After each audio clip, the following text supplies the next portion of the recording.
Welcome to today's edition of Your Family Life Update on RealCatholicTV.com, your source of current events in Catholic culture from an Asian perspective. I'm Francesca Sarmiento. And I'm Javier Padilla. Divorce in the Philippines.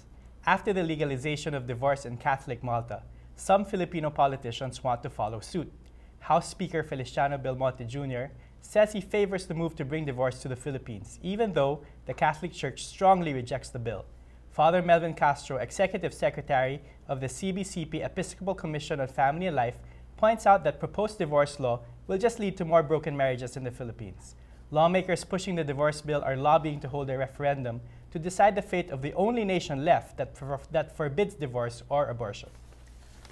Smoking worsens poverty. President Aquino may be a notorious chain smoker, but that's just all the more reason to quit when it comes to the Philippine economy. Manila has put a smoking ban in place within city limits, and for good reason. The World Health Organization reports that 20,000 Filipinos die of smoking-related diseases every year, while other experts say the poorest 30% of Filipino households spend almost 6 billion pesos on cigarettes, almost 2 billion pesos more than they spend on schooling expenses of their children. Filipino males spend an average of 340 pesos a month on tobacco, while women spend about 233 pesos a month. Pro-life bill now in Senate. The raging debate surrounding the reproductive health bill and the more recent divorce bill in the Philippines has provoked conservatives to take action. The Senate has started discussing the Protection of the Unborn Child Bill, an act of legislation that consolidates existing pro-life laws that acknowledge the fundamental and inalienable right to life. The bills prohibit the use of abortive fashions, abortive acts, and practices that induce abortion.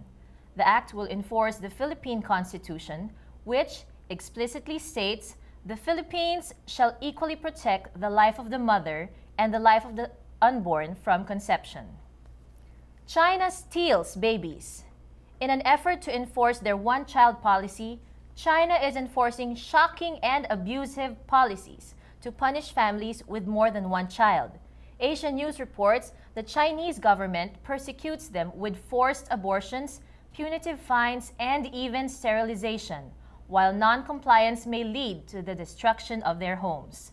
Now, the Chinese government is going to the extent of abducting babies to give them to other parents, sometimes even selling them abroad for adoption.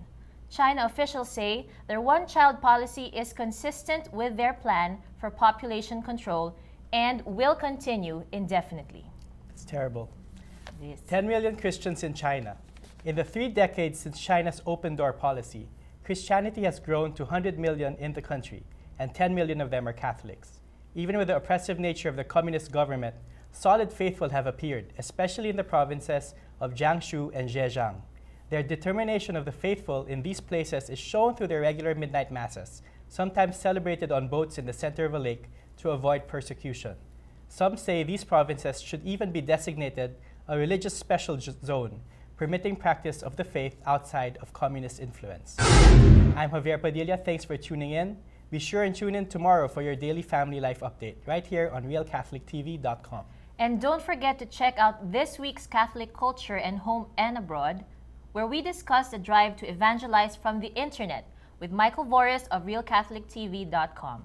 God bless you all. Be sure to tell all your friends about us, and we will see you next time right here on Your Family Life Update.